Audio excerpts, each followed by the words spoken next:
Hey guys, tonight we're taking a nosedive into one of history's most fragrant mysteries. How Victorians tried, with sometimes heroic, mostly tragic effort, to turn sweat into perfume. That's right, we're setting our sleepy sights on the world of 19th century odour.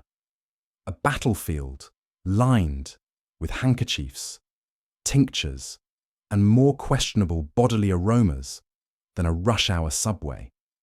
If your last attempt at working out ended with a sudden appreciation for aluminum-based deodorant, this is for you. Before you sink into scents both sweet and sinister, take a second to like the video and subscribe. But only if you genuinely enjoy what this odd little corner of YouTube provides. Drop a comment below. Tell me your worst scent memory, or, better yet, where and when you're listening from. If it's 3 a.m., congratulations. You've officially time-traveled with me. Seriously, make sure to dim your lights. Switch on your fan for that perfect white noise. The Victorians would have killed for air circulation. Put away those modern deodorants and nestle in for some olfactory adventures. Ever stop to wonder what it really smelled like in a Victorian drawing room? Fragrant bouquets, or a toxic haze of armpit and overboiled cabbage? Would you rather bathe in rosewater or risk the unwashed armpit of a British aristocrat? Could you outwit the daily funk without Google or a Bath and Body Works? And why, in the name of all that's floral, did anyone think adding more musk would ever help? Congratulations. You've just woken up in 1853, London, population 3 million, working sewers still optional, and everyone's idea of fresh is just yesterday's sweat in a nicer bottle. Good luck. You lie in your ruffled cotton nightshirt, sunlight squeezing through the gap in heavy velvet curtains, breathing in a cocktail of coal smoke, damp linen, and the lingering remnants of last night's boiled mutton. Forget the scent of lavender fields. Your nose is greeted with eau de London, sweat, soot, and the faint optimism of a new day. Welcome to Victorian mornings, where deodorant is a prayer, and the open window is both blessing and curse. The air is thick, almost chewable, redolent of everything that makes this city both miraculous and miserable. Above, the patter of your upstairs neighbour's feet signals the start of the city's daily symphony. A blend of distant clip-clopping carriage wheels, a cockerel's persistent crow, and the muffled bark of a costermonger 2 streets over. Down below, the sound of milk being poured into a chipped jug by the maid, still half asleep herself, echoes faintly through floorboards that haven't seen polish in months. Every sense is provoked, and your first breath of the day is a reluctant plunge into Victorian reality. You shuffle to the basin. Cold water only, of course. Hot water, if you're lucky, may come later from a laboriously stoked boiler. The sharp shock of the water snatches away the remains of sleep, and you glance in the fogged-up shaving mirror, your cheeks ghosted with yesterday's grime. Washing, here and now, is an act of bravery. The soap, harsh and yellow, reeks faintly of lye and last week's carbolic, leaving your skin both raw and a little cleaner than before. Face still wet, you reach for the comb on the rickety dresser, straight-backed and stubborn, just like the city outside. The bedroom is an olfactory battleground. Starch from the laundered pillowcase fights a losing battle against the ever-present tang of city smoke, while somewhere beneath the mattress, a sachet of wilted rose petals adds a note of desperation.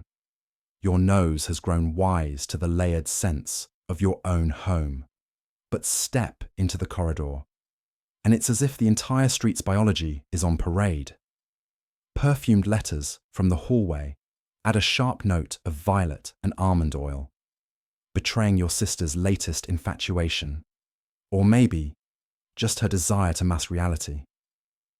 Every door you pass leaks a different history. Bathwater gone sour, boot polish, cough syrup, the ever-present musk of humanity. Downstairs, the kitchen is already alive. There's the fatty smell of tepid tea swirling with the ghost of yesterday's milk, the musty tang of rising bread, and beneath it all, the omnipresent perfume of coal dust, insinuating itself into every crumb and every breath. Victorian London is a city perfumed by its vices as much as its virtues. In the little kitchen garden, if you're fortunate, the sharp, spicy aroma of mint mingles with the more humble and steadfast scent of potatoes and onions in their bins. Somewhere nearby, breakfast is frying.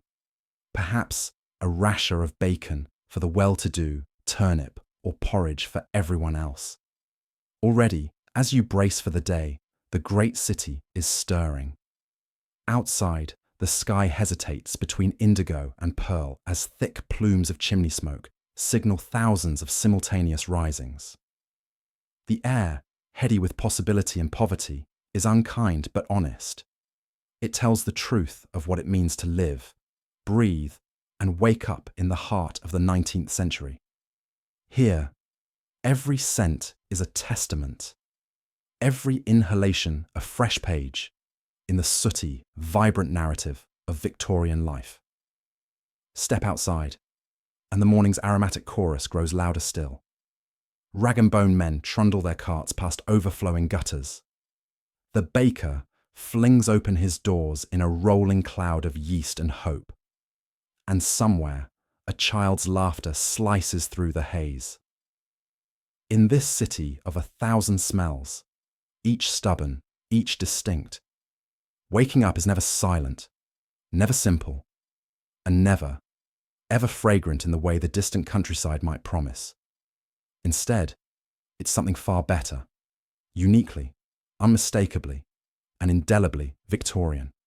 Let's talk about bathing, or more accurately, the fascinating lengths Victorians went to avoid it. Bath day isn't so much a routine as an event, one that requires hauling buckets of frigid water and possibly bribing a child not to scream when it's poured. You contemplate the weekly scrub versus the effort needed and decide maybe a quick dab with a damp cloth is enough for 1849. While we might eagerly anticipate a long soak with scented bubbles, the average Victorian bathed with all the enthusiasm of a cat approaching a swimming lesson. The number of people, mainly in the burgeoning cities, who had access to a real bathtub, let alone running hot water, was vanishingly small. A proper bath meant a complicated choreography. Someone must fetch water from a pump, often outside, lug it laboriously up the stairs, heat it bit by bit over the fire, and finally, tip it into a portable tin bath set in front of the kitchen range. This ordeal wasn't just inconvenient, it was practically heroic. And then, of course, there's the issue of privacy. In most working-class homes, you wouldn't find a dedicated bathroom. Instead, the bath, such as it was, occurred in the main living area.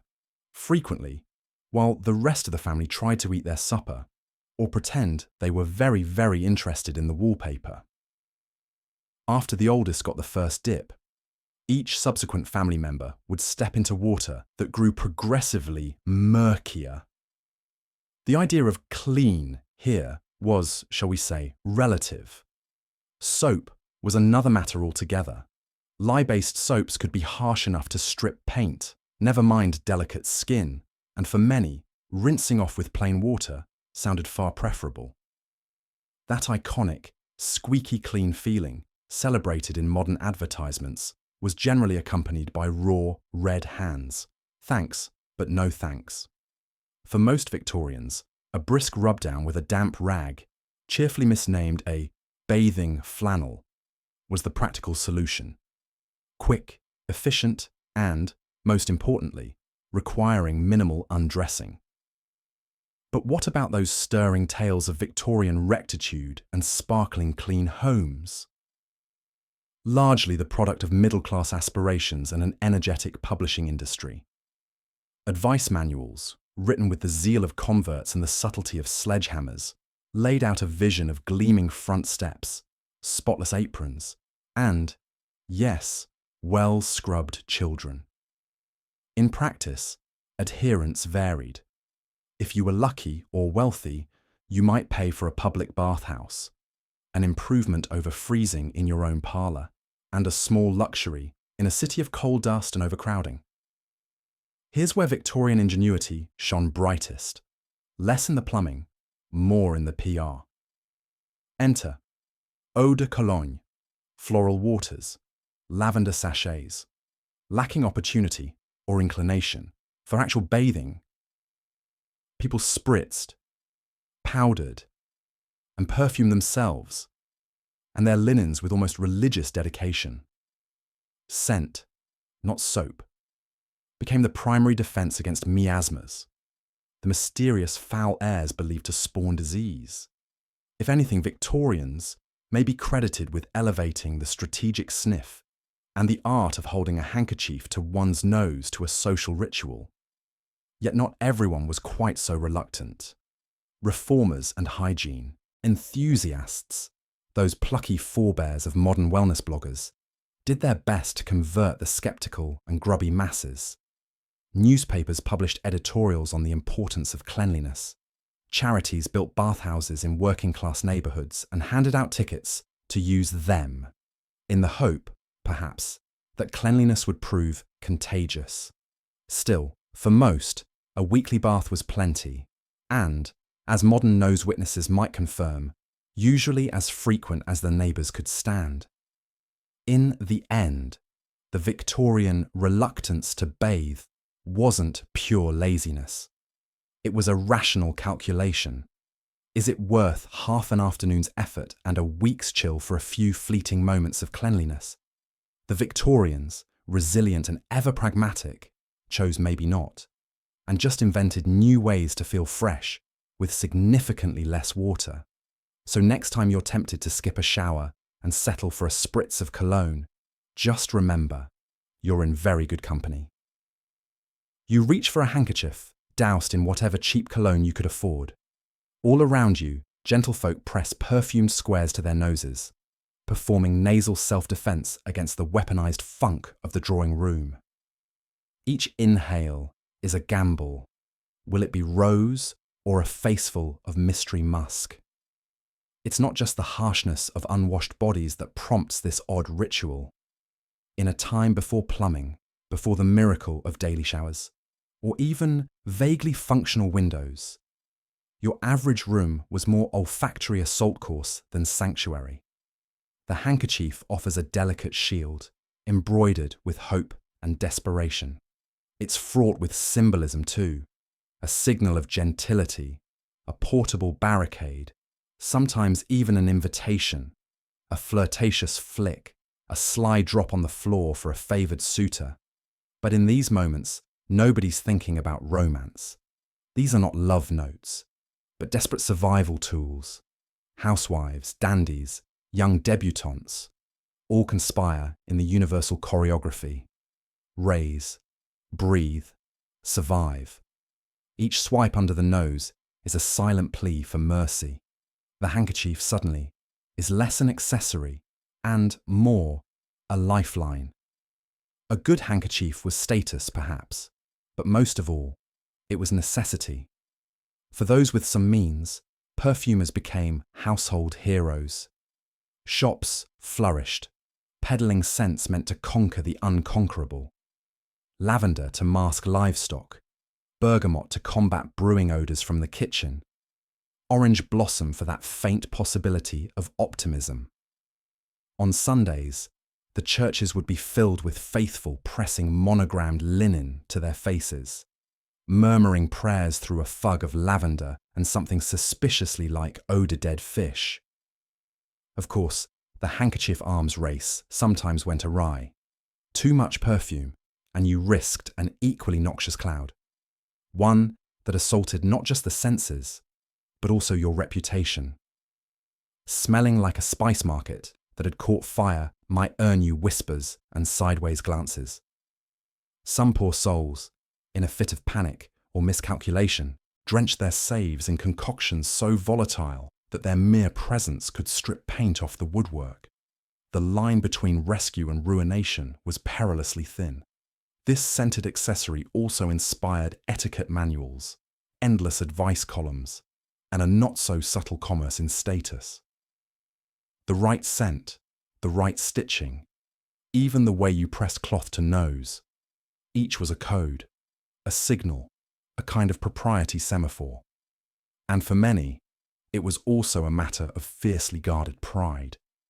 Find the perfume that didn't wilt in the heat, didn't sour after an hour, didn't accidentally blend with the air to create something truly diabolical. But even the most elaborate aroma could only do so much. The handkerchief, for all its embroidered bravado, wasn't truly armour. It was, at best, a fragrant truce in the centuries-long war against communal stenches. At worst, it was a hapless flag of surrender, good for a momentary reprieve, never for victory. Ironically, today, the handkerchief has all but vanished from our pockets. Its former necessity is now nostalgia, its urgency replaced by showers and deodorant and the luxury of opening a window without fear. But for a brief, desperate era, it was as essential as a sword or a shield, only softer and substantially more fragrant. So the next time you pass a rack of linen squares at a vintage shop, or catch a whiff of strong cologne on a summer breeze, remember, this was once cutting-edge technology, a weapon of scented desperation wielded by the hopeful, the fastidious, and the simply overwhelmed, in a world where one whiff could be the difference between composure and catastrophe. Today, your best chance at not melting into a puddle of social shame is a healthy splash of eau de cologne. It's not subtle. Your skin tingles from citrus and alcohol. Is it working, or just making you smell like a fruit salad doused in gin? Only time and proximity to others will tell. It's early in the evening, and the bathroom mirror is already fogging up. You clutch the bottle like a talisman. Your pulse quickens, not from anticipation, but from the sharp tang of your chosen scent stinging newly shaved skin. This is the moment when your entire strategy boils down to a bottle that cost a suspiciously large chunk of your monthly budget. A bottle whose advertising promises effortless allure, confidence, possibly even adventure. What the fine print actually guarantees is a cloud of invisible armour, equal parts self-assurance and olfactory distraction. You employ the same motion you've seen in 100 movies. Dab on the wrists, behind the ears, maybe a reckless splash down the chest for good measure. The cologne blooms in the air, citrusy and sharp with a lurking note of warm spices. In your mind, you're instantly transformed. Suave, debonair, maybe slightly mysterious. In reality, you wonder if you might end up as the person everyone in the room can smell before they can see. For generations, eau de cologne has existed as a pocket solution to a universal problem. Insecure about how you naturally smell? Mask it, don't fix it. It's the liquid equivalent of hitting the panic button, an instant, if temporary, cloak to hide your body's confessions of nervousness. History is full of variations on this ritual. Ancient Romans bathed in scented oils. French aristocrats practically marinated themselves in perfume. And now, here you are, rehearsing your handshake in the mirror, trying not to choke. There's something curiously democratic about cologne. On the one hand, it's a luxury, a fragrant declaration that you care enough to invest in your own myth-making. On the other, it's a source of collective anxiety, a sometimes desperate attempt to avoid being that person. The one with the suspicious damp patches under their arms and a bouquet that's more gym locker than leisure class. The commercials might sell an image of a man so cool he stops traffic. But everyone who's ever overdone it knows the truth. Too much cologne is its own form of social self-sabotage. As you leave the safety of your tiled sanctuary, the world feels different, sharper. The cologne travels ahead of you, brash and assertive. Your scent memory makes sudden, desperate calculations. Did I wear this to the last party? Has it been long enough since the infamous elevator incident? The answer doesn't really matter. Your hope is to buy yourself a precious buffer, a few extra minutes before the first awkward bead of sweat betrays your nervousness. At worst, you'll be remembered as the one who tried. At best, you'll blend seamlessly, your cologne mingling with the vague background noise of shampoos, detergents, and the optimistic whiff of someone else's deodorant. As the night begins, you realize that the ritual of dousing yourself with cologne is less about fooling others and more about soothing yourself. It's permission, however temporary, to step outside with the confidence that you're not leaving behind a trail of social doom. Whether or not your cologne delivers the advertised transformation, it buys you the courage to make your entrance, head held high, regardless of what your sweat glands may have to say about it. So you take a last look in the mirror, give yourself one final spritz, just in case, and step out, ready to face whatever the night brings. The cologne is your shield, your secret, your press to reset button for the nerves threatening to give you away. In the end, perhaps, that's enough. Ever wondered what Victorians thought about body odour? According to contemporary science, a little sweat was just your vital energies escaping, a sign of a busy mind and an even busier body. Disinfectant? Who needs it when natural miasmas fuel the soul? But let's dig deeper. The 19th century, after all, was a time when science was beginning to unlock the mysteries of everything, from electricity to the age of the dinosaurs. Yet when it came to scent, Victorian science was a curious blend of wishful thinking and creative storytelling. Germ theory wouldn't take hold until later in the century, so for much of this period, the dominant theory was miasma, that dangerous bad air and foul smells, emanating from sewers, swamps, or an unwashed uncle, were to blame for illness. This, of course, meant that the nose was a kind of early warning system, ever vigilant against invisible dangers wafting through the parlour. To our modern noses, overly attuned to wafts of body spray and hand sanitizer, the Victorian approach seems a little optimistic. If someone smelt strongly of cheese, fish, or the great outdoors, well, at least it proved they were alive and kicking. That vital energy wasn't going to escape through a whiff of lavender water, no sir.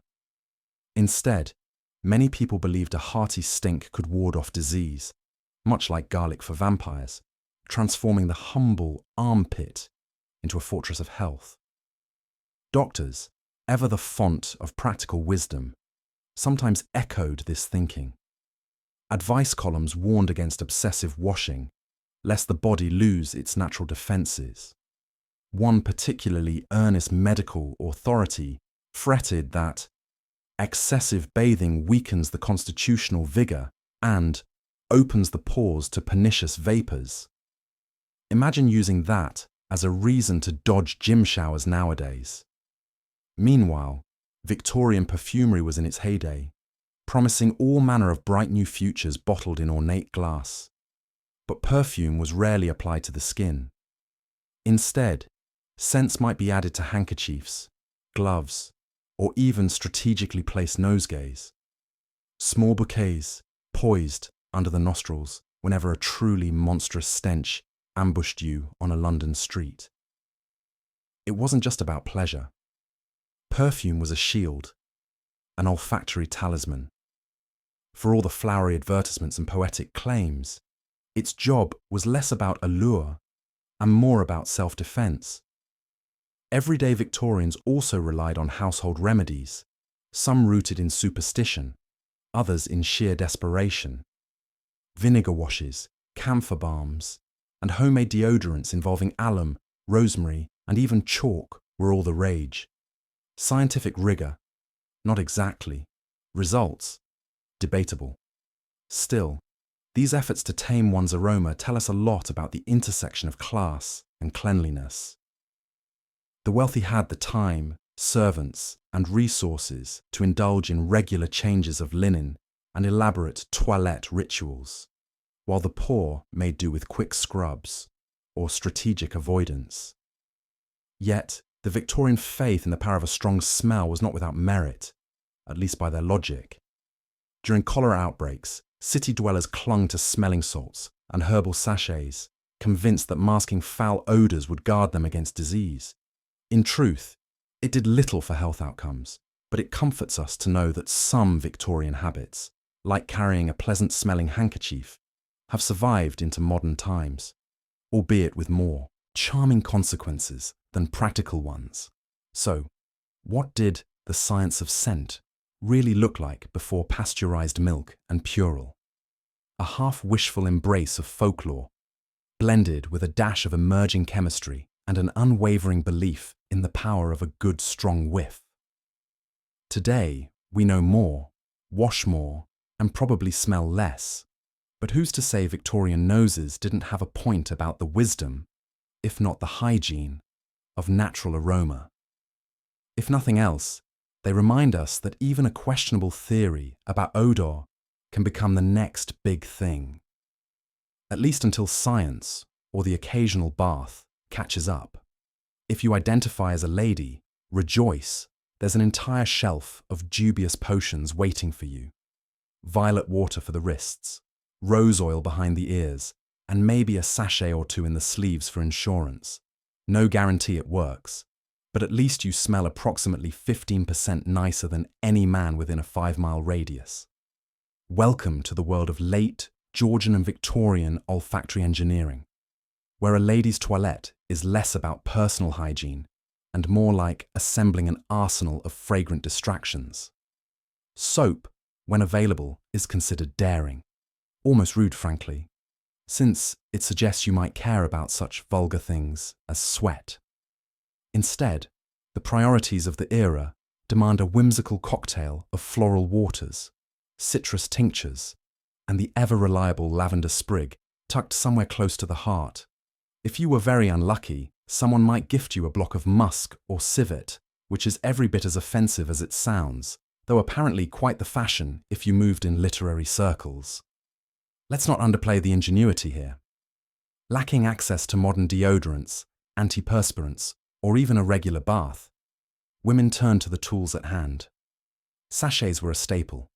Small, neatly embroidered pouches stuffed with dried herbs and flowers. Slipped into bodices, sewn into dress hems, or packed beneath the corsetry where only the most ambitious odours dared to roam.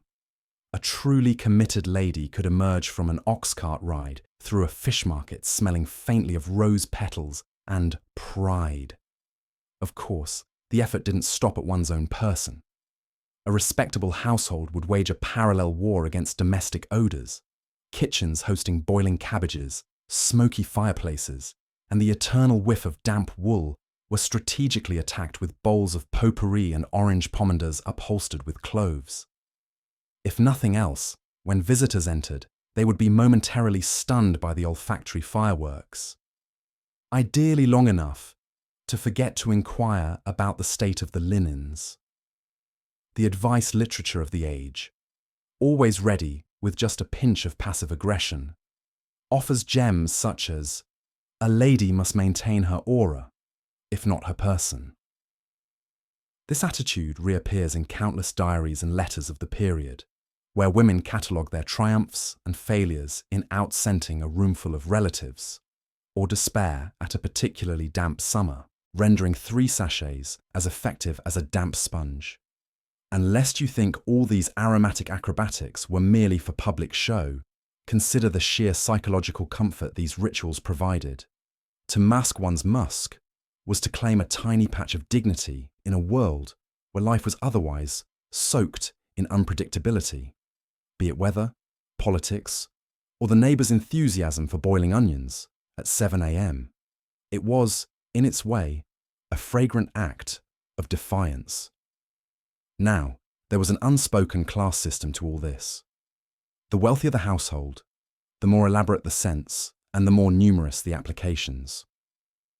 A duchess might waft an effervescent haze of imported bergamot and Turkish attar of roses wherever she went, while a shopkeeper's daughter made do with a tightly knotted scrap filled with kitchen mint and whatever lavender could be begged from the garden. Nonetheless, in nearly every household, there was the expectation that a woman ought to at least attempt to keep a sprig of sweet-smelling something about her person. Failure to do so wasn't simply unfortunate, it was practically unpatriotic. Of course, while all this was happening, the men staggered about, largely unchanged, perhaps braving a weekly dunk in cold water. And, if adventurous, a splash of cologne known simply as Hungary water, a mixture that might repel highwaymen as efficiently as it did sweat. So, gird yourself, gather your petals, and tuck a sachet where you can. In a world where options for genuine cleanliness are few and far between, you do what women have always done. Make life sweeter, one violet-scented subterfuge at a time. It's time to visit the upper crust, where money buys you access to artisanal animal glands. Musk from deer, civet from, well, a civet, all blended into a heady perfume designed to overpower nature. The goal, manly virility, which mostly means smelly, but fancy. For centuries, the ultimate olfactory flex wasn't found in the local bathhouse, but in the rarefied air of noble courts and gilded salons. Picture a Georgian lord striding through his drawing room, trailing a scent both thunderously animal and eye-wateringly expensive. That strange, powerful musk. It wasn't the result of bad hygiene, well, not exclusively, but a carefully curated cocktail of substances wrung, quite literally from the private parts of unfortunate creatures. Only the wealthiest could afford such extravagance, which, conveniently, also meant only the wealthiest had to live with the consequences. Let's break this down, starting with musk. Not the Elon variety, but the genuine, unmitigated product, a waxy secretion scraped, with as much dignity as possible, from the scent gland of the male musk deer. This particular gland was located near a part of the anatomy not suited for polite dinner conversation, and when dried, fetched more than its weight in gold. European perfumers treated it like alchemical treasure, touting its ability to convey depth, sensuality, and that elusive quality, virility. In practice, the effect was something between rugged sophistication and lost weekend at a barn. But that didn't matter because it was rare, difficult to procure, and scandalously expensive. Exclusivity, after all, trumps common sense. Enter the civet, a cat-like creature native to Africa and Asia, whose glandular secretions were prized for their, let's say, unique aroma. If you're imagining fields of dreamy flowers, let's adjust expectations.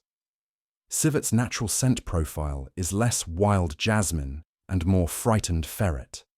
Still, once mellowed out by master perfumers and softened with amber or rose, it became the heart of many aristocratic fragrances. Royalty dabbled in these concoctions without a hint of irony. Louis XIV was so enamoured of civet and musk that his court practically hummed with an olfactory intensity that could be measured in decibels. What was the appeal? Desperation, in a word. Underneath the velvet cloaks, heavy lace and powdered wigs, there lay a simple truth. The people who wore these scents were just as sweaty, anxious and insecure as the rest of us. In an age before aluminum, zirconium antiperspirants, and reliable bathing schedules, these heavy musks doubled as a kind of high society panic button. Mask your fears with animal magnetism, literally. Smell more primal, more dominant, and perhaps just slightly more in control of your unruly life, and even more unruly body. It didn't hurt that these fragrances sent a clear social message.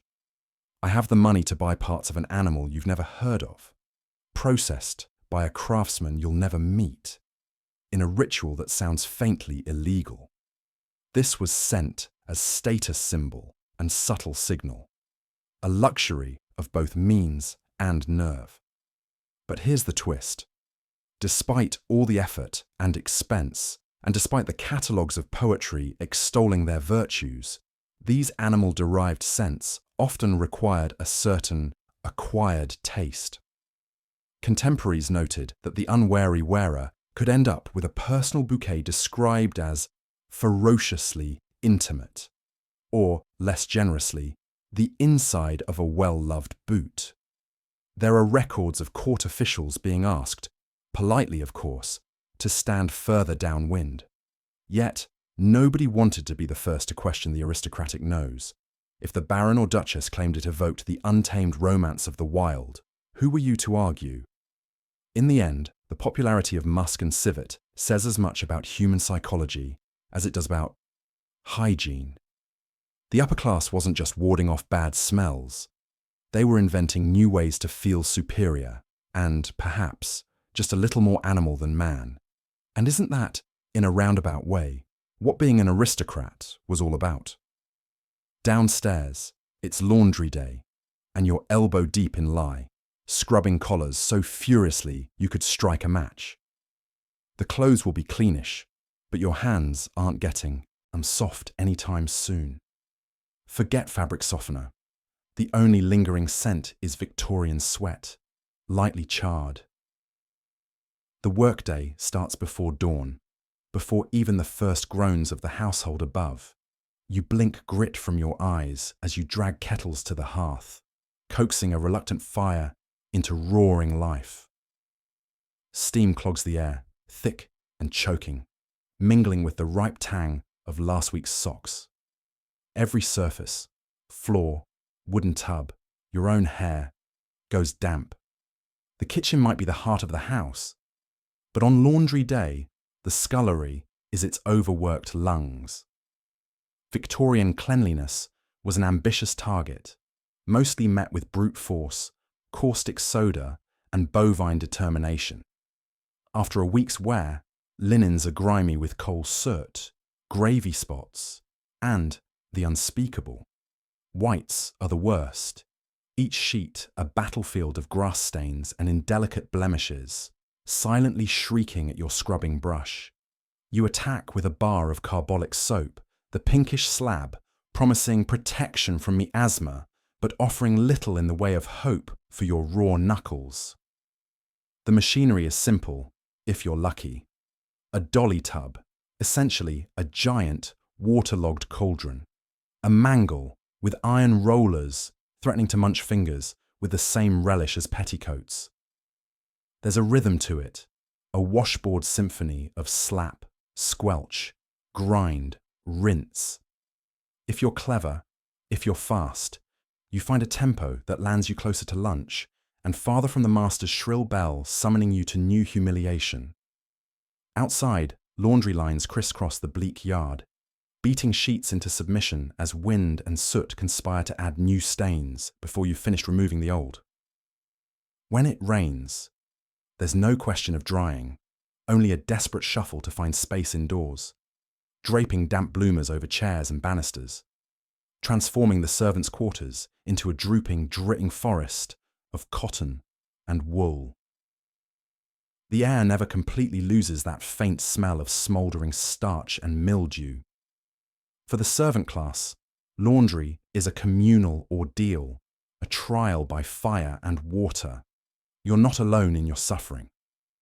There's always a younger maid nursing chilblains, or the housekeeper's resigned sigh as she inspects your efforts, her frown deepening at every persistent cuff stain. It's a chain of command built on soap, starch, and softly muttered curses. No wonder taking in washing became shorthand for hardscrabble survival. Each shirt and petticoat you revive is one step away from falling apart and being reborn as a floor rag. And what about downtime? There isn't any. As soon as you heave the last copper pot off the embers and hang the final steamy sock to dry, it's time for kitchen duties, errands, polishing, and the never-ending conspiracy to find 5 minutes for tea. Physical exhaustion is constant, blisters and calluses mounting like badges of grim honour. But there's camaraderie too. Quiet laughter over impossibly tiny children's socks, whispered jokes about the master's mysterious stains, shared pride when you wring a sheet back to something like white. By the end of the day, you are limp as the laundry you've just wrung dry. The illusion of crisp and fresh is only possible because someone like you, has spent 12 blistering hours fighting grime and gravity. Clothes glint on the line, snapping in the smoky dusk, and from somewhere upstairs, the bell will ring again. Tomorrow, there will be more to wash, and somehow you'll answer. You board a horse-drawn omnibus, wedged between a butcher and a lady who's clearly lost her nerve and her soap. Every bump jostles you closer to the reality of public hygiene. By the third mile, you're considering a career as a lighthouse keeper, alone, and a safe distance from humanity. Public transport in the Victorian era was, in many ways, an olfactory adventure. Each carriage was a microcosm of the city itself, a teeming mosaic of professions, classes, and most notably, odours. This was centuries before the invention of air conditioning, of scented hand sanitizers slyly dispensed from hidden pockets. Here, your only defence was a stiff upper lip and the hope that the wind was blowing in the right direction. The seasoned commuter learned tricks. A well-placed kerchief, perfumed discreetly with lavender oil, held just so beneath the nose. Others swore by biting into a lemon or a clove, a distraction for both the palate and the nostrils. Today, we might laugh at such strategies, but in an age when a bath was a weekly luxury and deodorant a futuristic fantasy, subtle acts of self-preservation became high art. Let's not forget the omnipresent aroma of the horses themselves, carrying the city on their sturdy backs, but emitting their own unmistakable perfume. As the omnibus rattled over cobblestones, the smells would mix and mingle until it was almost possible to taste London in the air. A heady blend of sweat, leather, damp wool, onions, smoked fish, and, on a good day, a hint of pipe tobacco or citrus peel. Did the passengers chat to pass the time? Absolutely. But some conversations were cut short by the necessity to turn one's head discreetly and gasp for a fresh lungful through a slat in the window. Each passenger brought their own story and their own scent aboard. The butcher, whose apron sported the faint pink ghosts of this morning's work. The lady, a fragile bouquet of anxiety and mothballs. The printer's apprentice, blackened fingertips leaving their mark on the polished mahogany. At moments, you almost admired the democratic nature of it all. Here, the banker's cologne collided with the lamplighter's kerosene, and even the mightiest social barriers dissolved into a communal haze.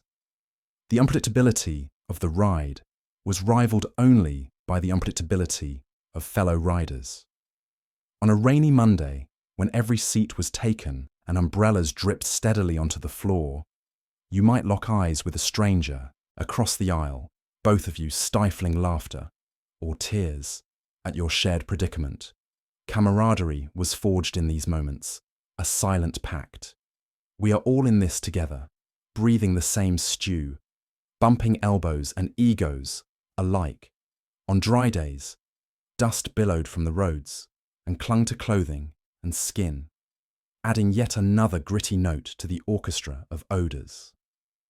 For every commuter, the journey was a test of endurance and adaptability. Did you complain? Not if you cared about your social standing. Stoicism was a prized trait. Instead, sighs were swapped for wry observations and a sort of collective shrug. If you survived the trip, you'd earned a tale to tell over supper, preferably at a table set with distance in mind.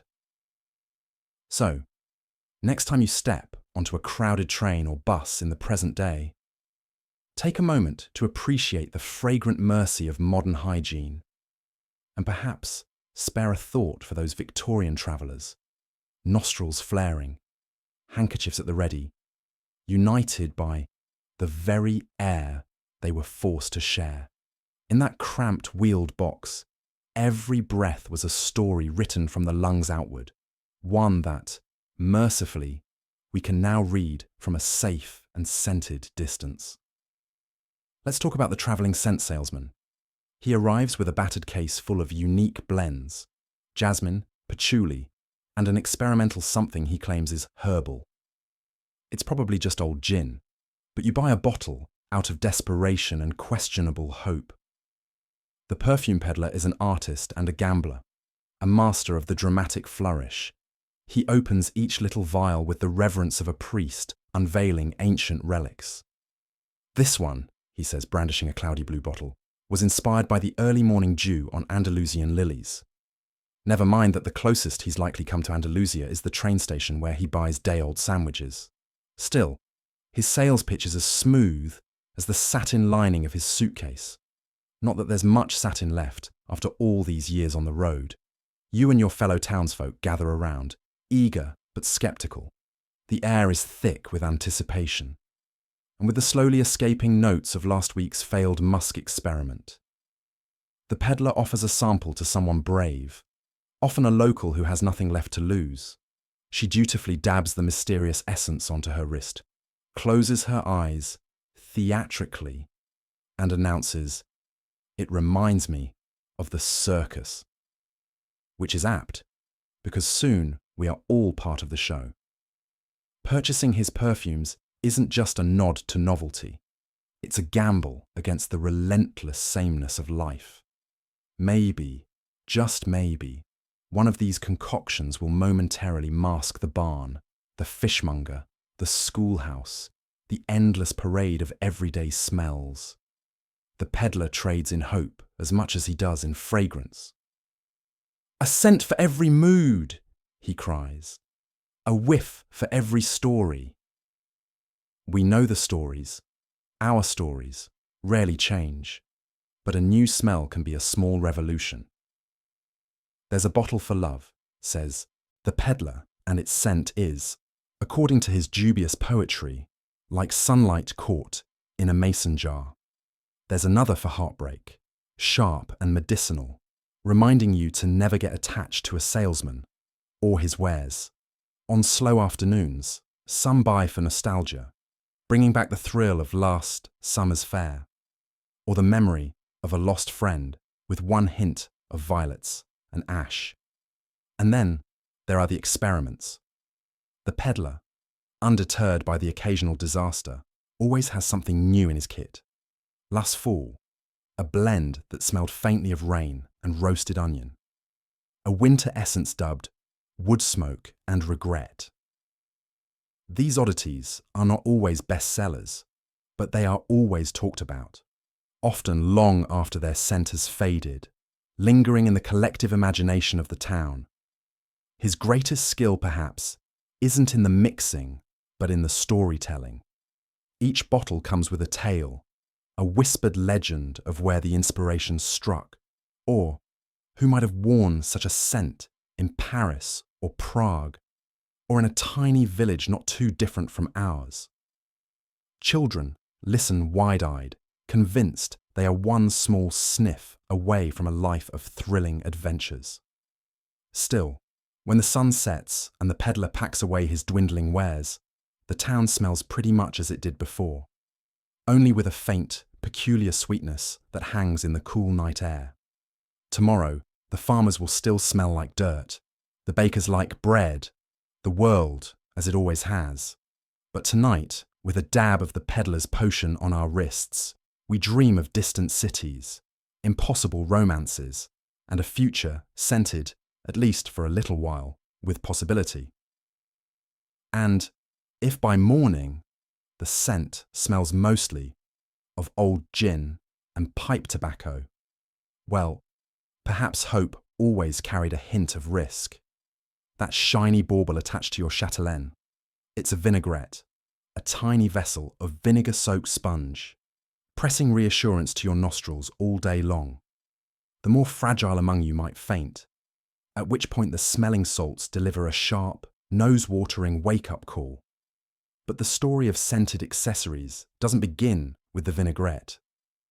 Long before, in the shadowed corners of medieval halls and plague-riddled streets, people clung to pomanders, perfumed orbs suspended from chains or silken cords. Forget dainty, they were sometimes golf ball-sized, crafted of gleaming silver, and hinged like secret treasure chests. Within, one might find a heady mixture: ambergris, musk, rose petals, spices, or citrus peel. The elite paraded them as both fashion statements and protective charms. The message was clear: sniff and survive. By the 17th and 18th centuries, a waft of refinement and perhaps paranoia set in.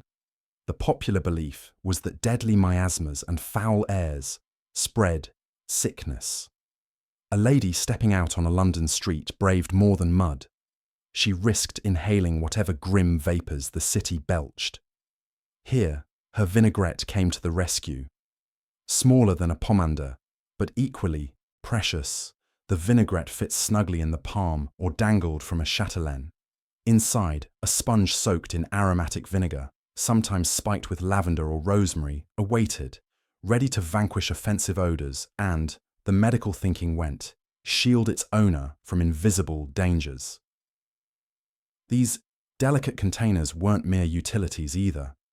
Jewellers outdid themselves crafting vinaigrettes from sterling silver, gold, and enamel.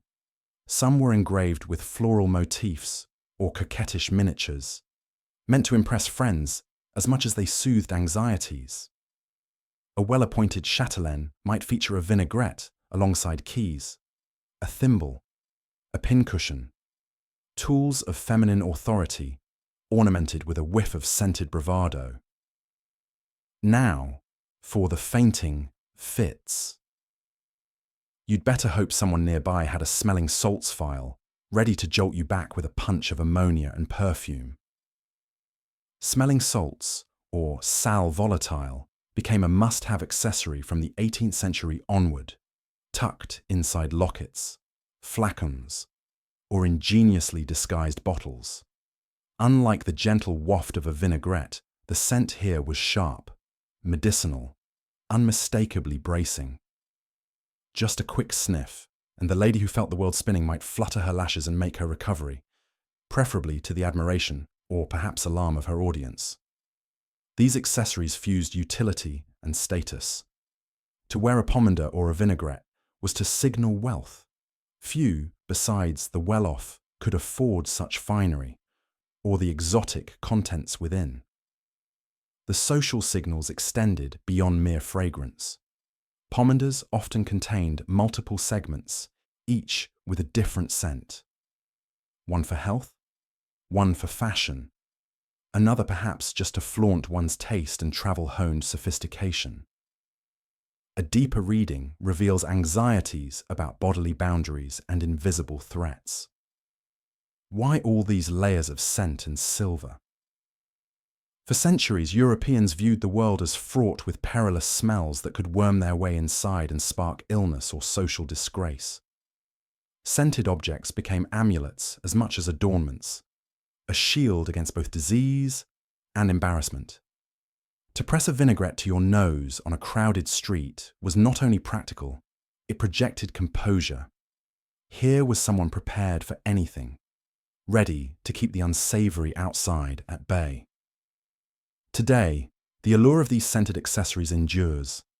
Antique vinaigrettes and pomanders remain coveted by collectors, not just for their craftsmanship, but for the glimpses they offer into past lives. Moments of anxiety, display, recovery, and scent-driven reassurance. Each tiny case contains more than perfume. It holds the history of a world that tried, against all odds, to make the olfactory bearable, and maybe even beautiful. So next time you encounter a delicate silver globe or an ornate little box from ages past, think of the hands that carried it, the noses it comforted, and the ever-changing dance between scent and society. These are the stories and the scents that linger. You arrive at a soirée where the air is thick with candle wax, perfume, and a hint of panic. Dancing leads to perspiration, and by midnight, the room could be bottled and labelled Dew of 100 Englishmen, 1 quadrille, and you're ready to surrender. Despite the elegant facade, gilt mirrors, cascading drapes, and the clink of crystal, the evening quickly devolves into a kind of genteel, athletic event, with each guest sizing up their stamina for another round of the waltz, or an attempt at the gallopade. The room, designed more for show than for airflow, offers no refuge from the rising waves of body heat. What should have been a delicate moment of flirtation is now punctuated by the constant search for a fresh breeze. A fan, wielded with the urgency of a shipwrecked sailor, paddling towards shore. Ballroom etiquette, that steadfast guardian of propriety, was no match for the physiological imperatives brought on by movement and crowding. Those artful silk and satin gowns, cleverly layered with slips and corsets, somehow transformed into personal saunas.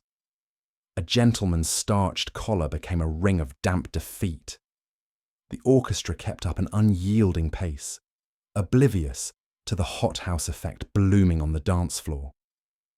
Each note of the violin seemed to coax another bead of sweat from even the most stoic brow. It was a shared dilemma, this growing humidity, silently acknowledged in sideways glances and half smiles. In the flickering candlelight, cheeks blossomed with more than just bashful youth. There were the subtle signals, a hostess fanning herself so vigorously that she nearly decapitated a guest. A young dandy, mopping his forehead with a handkerchief, monogrammed more with hopes than sweat-wicking capability.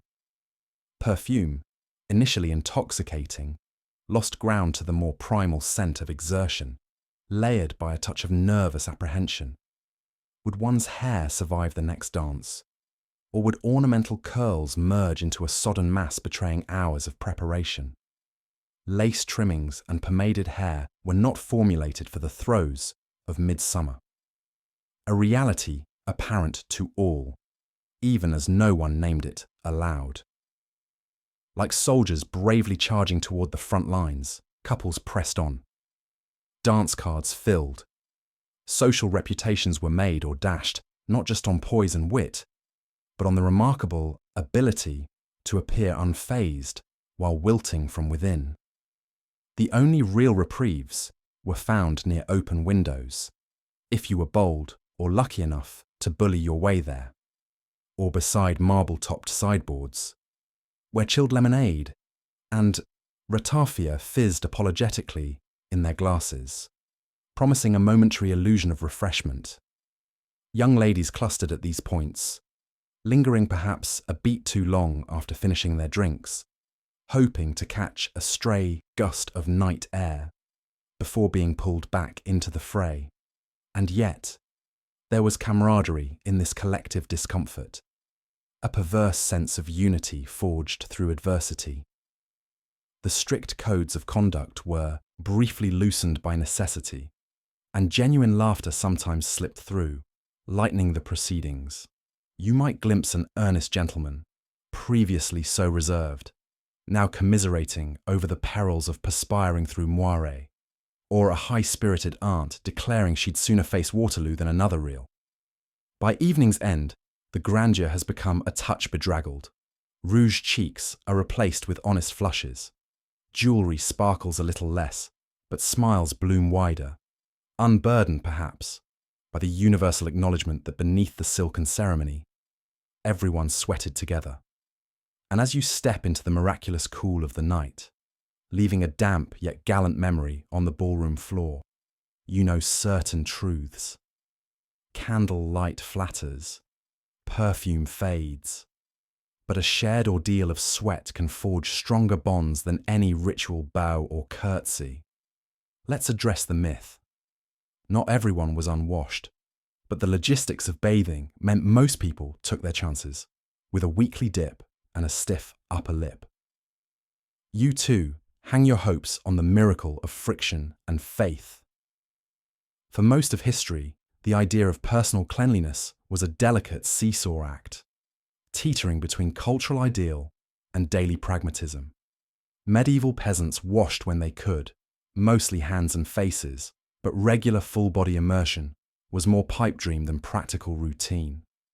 Imagine a world where your weekly bath was less spa day, more strategic operation, coordinated based on weather, resources, and sometimes the phase of the moon if you were superstitious.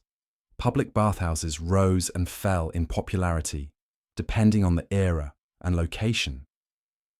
In bustling cities, these communal hubs offered affordable access to large hot baths, though with a healthy dash of side-eye from moral authorities. The church, always eager to regulate earthy appetites, at times frowned on the nude camaraderie of the bathhouse, equating warm water and naked bodies with temptation. Consequently, when plague or scandal threatened, bathhouses were quick to be scapegoated and shuttered, leaving the masses to make do at home. So, what did at home mean? For the majority, this involved an ongoing negotiation with tin tubs, well water, and the will to live. Water had to be hauled, heated, and then, after one lucky bather had finished, reused by the rest of the family. Babies first, grandparents last. The bathwater, by the end, was usually a more convincing argument for never bathing again. Soap, if you could even afford it, was a rare luxury, a homemade concoction of animal fat and lye, certainly more effective as an exfoliator than a scented delight. Clothes, not the body, formed the frontline defense against dirt. Linens, changed and scrubbed as often as the budget allowed, were considered an outer sign of inner cleanliness. If you couldn't bathe, at least you could change your shirt and hope societal standards didn't rise faster than the stains. The olfactory side effects? Well, let's say fragrant is in the nose of the beholder. Strong scents and flowers, tucked into handkerchiefs or worn as nosegays, were deployed as countermeasures against unpleasant whiffs, your own and everyone else's. If fragrances failed, humour was an acceptable fallback.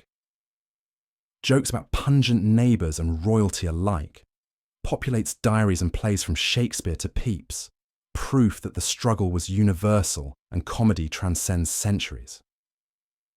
Yet, there's nuance. Not all were content to marinate. The upper classes, when water, time, and servants were in abundance, occasionally went in for elaborate washing regimens.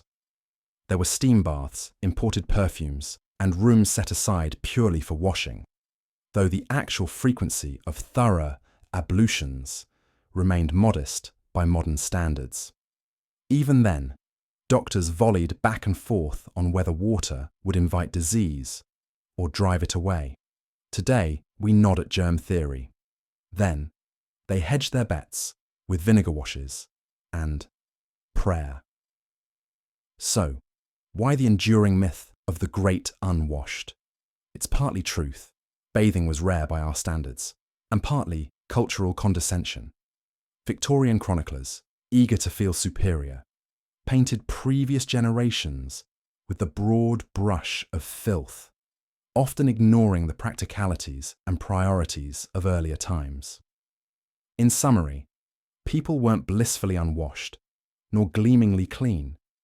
They navigated their hygiene like everything else, balancing social expectation, spiritual anxiety, and sheer physical effort. Perhaps, in the end, the real miracle wasn't found in soap or water, but in the enduring ability to live cheek by jowl with humanity's natural aroma, all with a wink and a deadpan joke.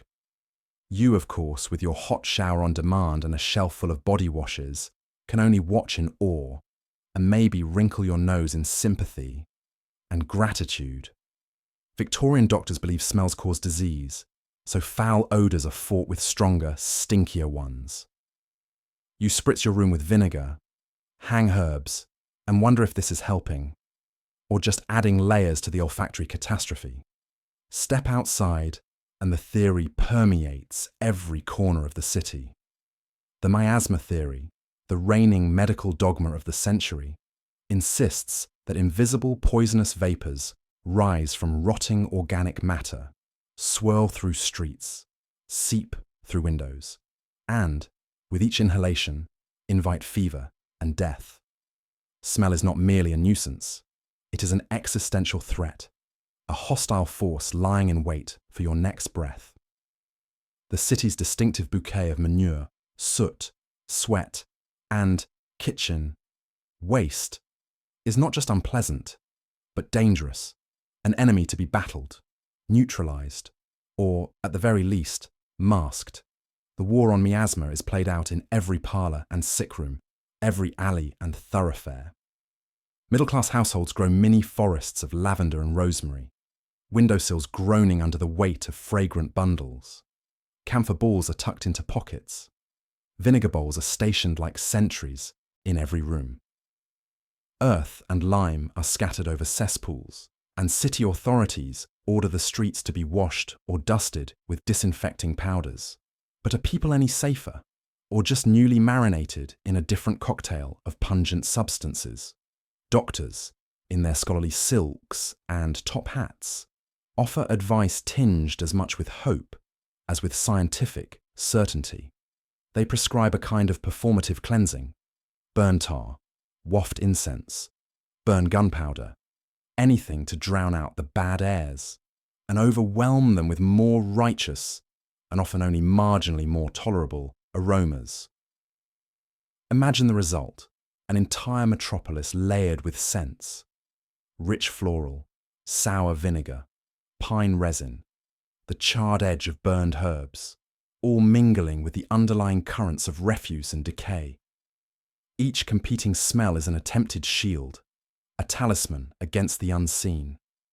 All the while, the doctors debate: is it the foul wind or the fetid fog? Perhaps evil humours lurk in damp walls and under floorboards. Their diagnoses are nasal, their remedies aromatic. It's a bewildering scented theatre of anxiety. The medical journals publish earnest discussions on the merits of mangling nature's smells, unaware that, beneath the bluster, the real culprit, microbes, remain invisible, undiscovered, and unsmelled. Yet, if you lived in these times, skepticism might creep in with each breath. Does hanging a nosegay really keep disease at bay? Is the vinegar wash remedying pneumonia or just stinging your eyes? The layering of smells becomes an olfactory arms race, each new stench serving as both shield and signal, an announcement that you are aware, vigilant, ready to fight back against the reek and its supposed evils. Even the city itself participates. Great stinking bonfires are lit on street corners during epidemics. Chimneys belch smoke in the name of purifying the air. Official pronouncements, public posters, sermons, they all urge citizens to keep bad smells at bay by any means necessary. Social status is measured by one's ability to keep a home fragrant. The wealthy obscure the outside stench with rare, imported spices. The poor clutch sprigs of whatever weeds grow between cracks in the pavement. The tragedy, one you can almost smell, lies in the futility. All this effort to mask, neutralize, and overpower. Yet, time and again, the cholera returns. The fevers sweep through, indifferent to the devotion to lavender and vinegar. The real enemy travels silently in water, on hands, through unwashed fabrics. But such ideas are still unfathomable, the future's discovery. So, Amid the plumes of vinegar and clouds of perfume, the Victorians persist, faithful to the belief that to smell is to sicken, and to sweeten the air is to heal. In this world, every whiff is both a warning and a desperate hope. You might catch yourself thinking, as you sniff another sharp scent of camphor, that what you're truly inhaling is a dose of reassurance. A comforting fiction that, for a while, is almost as important as medicine itself. Fashion wasn't just about style, it was about sweat management. Your buttoned-in corsets, waistcoats, and undershirts, each promising to soak up the day. You now weigh 5 pounds more, mostly in wilted linen. But before you even step outside, you're already playing a daily game of strategic layering. First comes the shift or chemise, a lightweight base layer whose purpose is simple: to keep the rest of your wardrobe from fusing permanently to your skin. Then the stays, which are far less about comfort and far more about creating the shape that society demands. The myth is that tight clothes would help people retain a neat appearance in the heat. In truth, it just meant your sweat had more fabric to conquer. Once the base is secure, it's time for the next level: the petticoat or undershirt, potentially quilted, yes, quilted, for warmth in winter, and, strangely, sometimes in summer too, because it was thought multiple thin layers would breathe better than a single thick one. Unfortunately, breathability was a loose concept, and often, no matter how many layers, your internal temperature ran perilously close to that of a just-baked loaf of bread. Each layer was a barrier, supposedly wicking moisture away, but more accurately trapping it in a muggy ecosystem between you and your dignity. Now, we meet the waistcoat and jacket. For men, a crisp linen shirt might be hidden under a vest and tailored overcoat. For women, a structured bodice, multiple petticoats, and a final gown, all topped off by a decorative shawl or cape.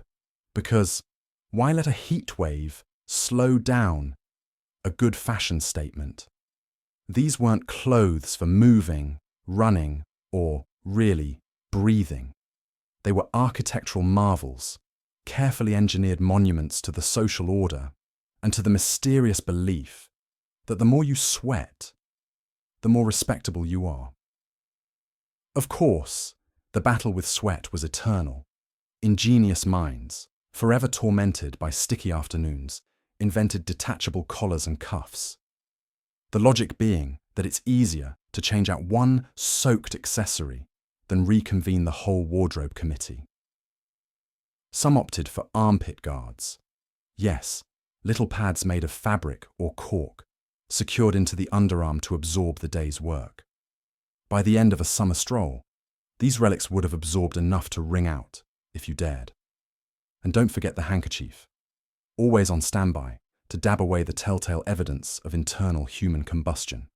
Fashion guides from the era dispensed advice such as: wear dark colours to hide stains, avoid silk as it darkens suspiciously fast, and keep lavender sachets in every fold. They prescribed daily shirt changes, sometimes by lunchtime, and, if you could afford it, a valet to swoop in with a fresh cravat before the afternoon social calls. Perspiration was both the enemy and the expected companion of polite society. Perhaps the cruelest irony was that these Arctic ensembles claimed health benefits.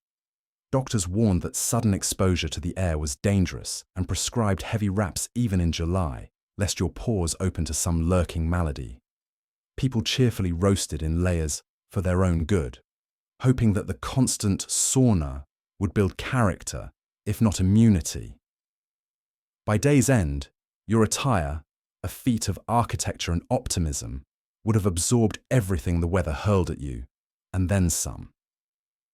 The invisible labour of dressing for the heat was, as always, a silent badge of status and sacrifice. Put simply, sweat was the unspoken thread that stitched together the whole social fabric. So, When we look back on old portraits and sigh at the immaculate appearance, remember. Beneath those elegant layers was an ecosystem in crisis, a hidden battle fought in billowing petticoats and double-breasted coats. Each bead of sweat a badge of fashion's elaborate and exceedingly damp survival strategy. For those bewhiskered gentlemen out there, anointing your facial hair with scented oils is both a status symbol and a gamble. You might end up with the allure of sandalwood or the unmistakable whiff of spoiled stew. Centuries ago, a grandly perfumed beard announced to the world two things: that you were a man of means and taste, or, at the very least, a man with a keen willingness to experiment. The ancient Egyptians wove amber and cinnamon oils into their beards before donning gold-threaded false ones for ceremonies. In medieval Europe, a merchant might scent his beard to offset the less-than-charming aromas of city streets and show potential clients he was literally a cut above the unwashed masses. But, as every discerning beard wearer soon discovers, there's a fine line between beguiling fragrance and olfactory disaster. A single drop too many, or the wrong blend, could transform a dignified mane into a portable kitchen. Garlicky, spicy, perhaps even a little cheesy. For every triumphant whiff of frankincense, there are just as many cautionary tales involving pungent onions and the lingering ghost of last night's dinner. A perfumed beard, it turns out, is an aromatic tightrope act. One must balance drama with discretion. Choosing your signature scent is an art in itself. Do you opt for the rich, woody tones of cedar and oud, evoking study walls and leather-bound tomes, or the bright, clean snap of citrus, hinting at youthful vigour and brisk seaside air? Perhaps you're drawn to the gentle sweetness of vanilla or the ancient mystique of musk. Whatever your aromatic aspirations, remember, subtlety is a gentleman's best friend. The truly successful perfumed beard invites others closer, a mere suggestion rather than a thunderclap of scent. Maintenance, too, is part of the ritual. Those barbers endowed with steady hands and discretion are worth their weight in gold. A dropper, not a splash. A comb, not a rake. Cleanliness is paramount. Much like a fine tapestry, a beard absorbs and amplifies every scent it's exposed to. The faint aroma of sandwich, for instance, is rarely the desired effect. Periodic gentle washing, careful application of oils, and restrained touch-ups are essential. Anoints with purpose, but not abandon. Apply in the morning to greet the day, perhaps once more before an evening out, not as an hourly top-up. And yet, the scented beard is never just about fragrance. It is performance. It is a flourish, a conversation starter, a way to assert one's place in the secret brotherhood of the well-groomed. In the right context, a candle-lit dinner, say, or an audience chamber, the waft of your perfumed beard might seal alliances, transform a mood, even inspire a ballad or two, or, if fate is less kind, a comic limerick. So, be brave, but not reckless. The perfumed beard can charm or repel with equal force. Let your chosen scent speak in warm, inviting tones. Let it suggest rather than insist.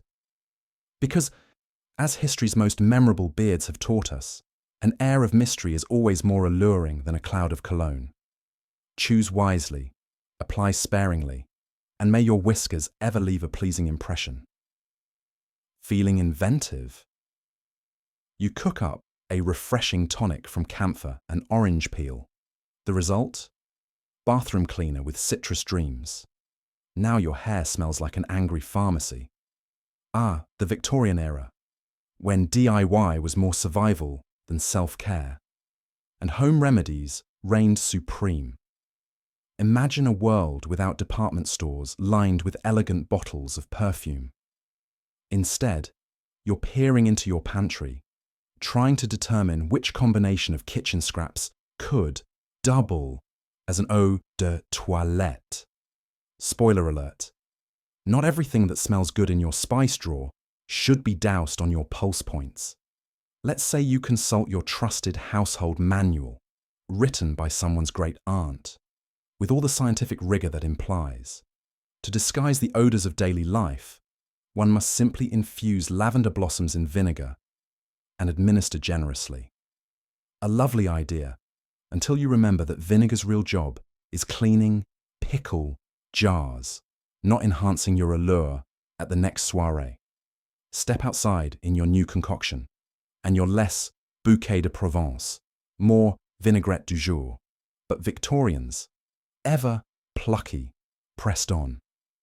If camphor and orange peel weren't your jam, perhaps rose petals steeped in spirits caught your fancy. Sounds promising, until the neighbours start whispering you've been experimenting with moonshine. Or consider the famed spirit of rosemary, infamously touted as a remedy for all things. Aches, melancholy, even love's unrequited pangs. Victorians would liberally dab it behind their ears, hoping to banish both bad scents and bad suitors. Results: mixed at best. Of course, the real DIY innovation came in the form of sachets, tiny pouches filled with a mystery medley of spices and dried herbs. Tucked into corsets, bonnets, or undergarments, these rustic potpourri bombs promise to mask the daily reality that much of Victorian society frankly stank. But assembling your own sachet often meant an aromatic Russian roulette. Too much clove and you triggered sneezing fits. Too much lavender and suddenly you're on the express train to Nap Town. Don't even get me started on the famed toilet vinegar, an all-purpose aromatic cleanser, mood booster, and occasional weapon against fainting fits. Victorian guides insisted a dab behind the ears would invigorate both spirit and social standing. The reality? Mostly you just reeked like the pickle aisle at a farmer's market. What's magnificent, if not medically sound, is the sheer optimism of these endeavours. With every mortar and pestle moment, Victorians hoped to bottle up beauty, health, and a whiff of sophistication. More often, they got an accidental chemistry lesson. Early perfumes were less Chanel No. 5, more eau de "what is that smell?" Yet for every failed batch, every too citrusy tonic, the pursuit continued. There's a certain camaraderie in communal mishaps. Just picture a parlour full of friends, dabbing at wrists, wrinkling noses, and politely fibbing. Divine! So fresh. Meanwhile, someone's hair has begun to fizz ominously and the family dog is cowering under the chaise longue. It wasn't all disaster, of course. Sometimes these home experiments yielded wholly unique scents. Heady, complex, personal. If one concoction staved off colds and attracted the object of your affection, was it any less worthy than imported French cologne? So the next time your DIY essential oil blend turns your living room into a carnival of confusion, spare a thought for your Victorian counterparts. Bold, resourceful, and ever hopeful that just maybe this would be the batch that smelled as good as it promised.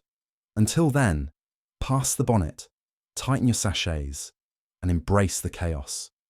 Nothing says Victorian fresh quite like unpredictability and a touch of vinegar behind the ears.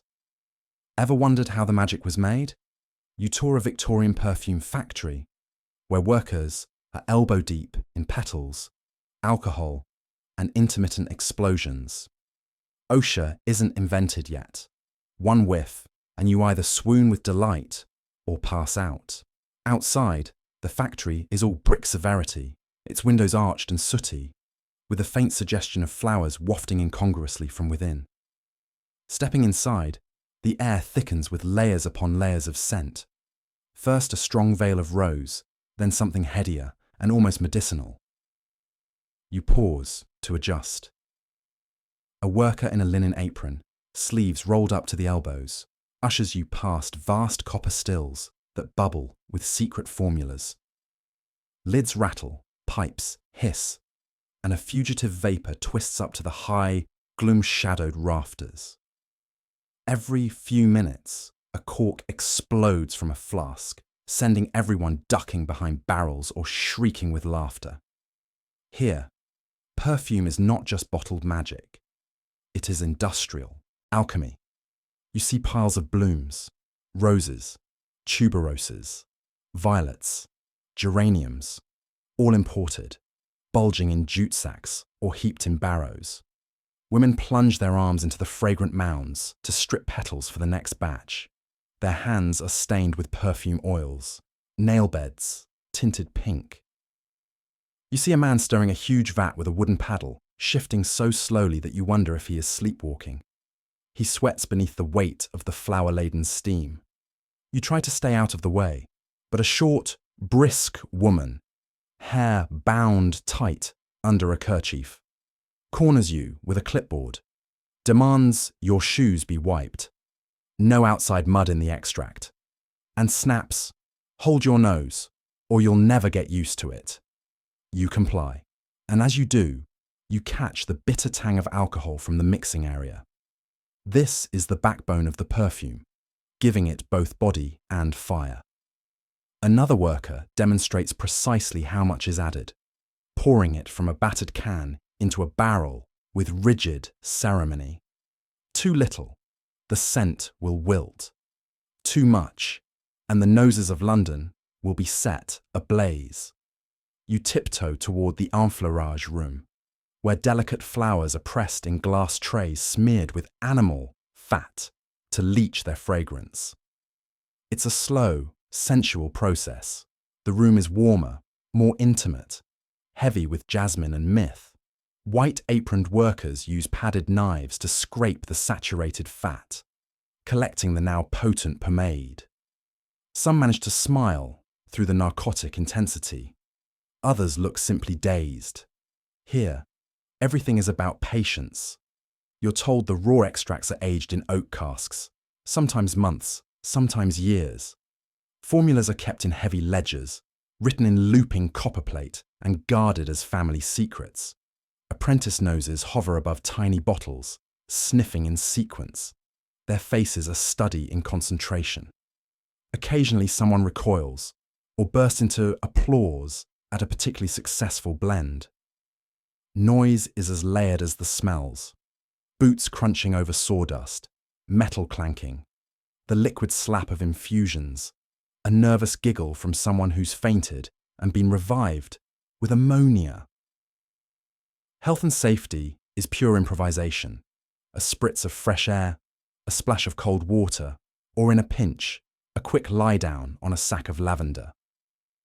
Through it all, the master perfumer supervises, part conductor and part conjurer.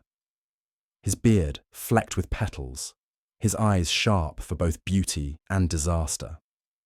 By the end of your tour, your clothes have absorbed a ghostly bouquet. Rose spiked with orris, musk tangled with neroli. Your mind spins from too much sensory information. Not just the glorious blending of nature and artifice, but the shared risk and laughter, the headlong, volatile creativity of it all. You leave, blinking in the daylight, half convinced you're going to start seeing the world in swirling halos of scent for weeks to come. Physical calisthenics are in vogue. You nervously attempt a few stretches, pausing only to wonder if exercise smells worse than the lack of it. Either way, everyone's hoping for a scented breeze. There's a particular agony to moving one's body in public. It's not the burn of effort, but the slow-blooming embarrassment that arises when your right arm doesn't coordinate with your left, and both legs seem to be dancing to a rhythm only they can hear. But every corner of the gymnasium is populated with equally uncertain bodies, each emitting their own bouquet of determination, effort, and, let's be honest, sweat. There's solidarity in the struggle, if not in the scent. Instructors, part-time philosophers, and full-time masochists stride the room like benevolent overlords. Their voices rise above the ambient grunts. Lengthen your spine. Engage your core. As if your core was something that could be roused from its nap with polite encouragement. You try to comply, only to discover your spine, if it still exists, is reluctant to participate. Meanwhile, an optimistic breeze is swirling somewhere outside, carrying rumours of eucalyptus and lemon. Inside, citrus remains a distant hope. What's most striking isn't everyone's athletic prowess, though the one show-off in the neon leotard deserves their own story, but rather the unspoken camaraderie that emerges among the accidental athletes assembled here.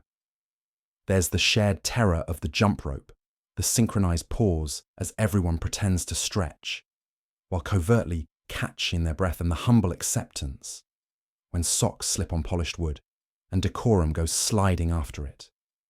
The rituals of failure and recovery are as much a part of the experience as the routines scribbled on the chalkboard. Yet, the longer you participate, the more the air seems to shift, not just with exertion, but with something subtler. There's a scent of promise wafting between the bodies, a faint trace of progress that rises slightly above the everyday. You realize that collective motion, even awkward, hesitant, and aromatic, generates a peculiar kind of energy. This is not the gym class of childhood nightmares, nor the punishing regime of Instagram inspiration.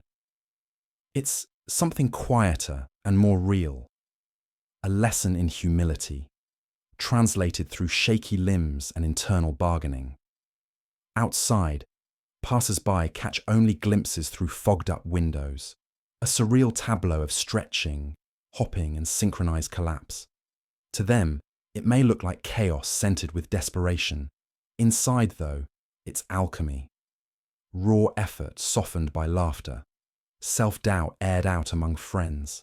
Moments of grace are rare and often accidental, but they are cheered with genuine pride.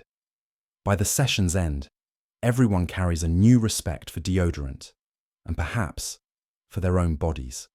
The scent of progress may not be as glamorous as the ads promised, but it's unmistakable. It lingers, a commingling of exertion and achievement, of disappointment briefly eclipsed by improvement. The afterglow is earthy, honest, and entirely unbottled. You leave the gymnasium changed, not just in circumference, but in outlook.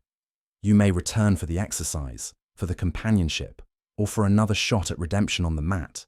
Whatever the reason, you now understand that the true scent of progress is part hard work, part hope, and part bravely stifled chuckle. And as you step into the fresh air, you discover something remarkable. It's never smelled so good. Aromas were often strategic. You spritz your writing desk to mask the odor of the dog. 2 days worth of laundry, and perhaps some regrettable leftovers. Scent and secrecy go hand in hand.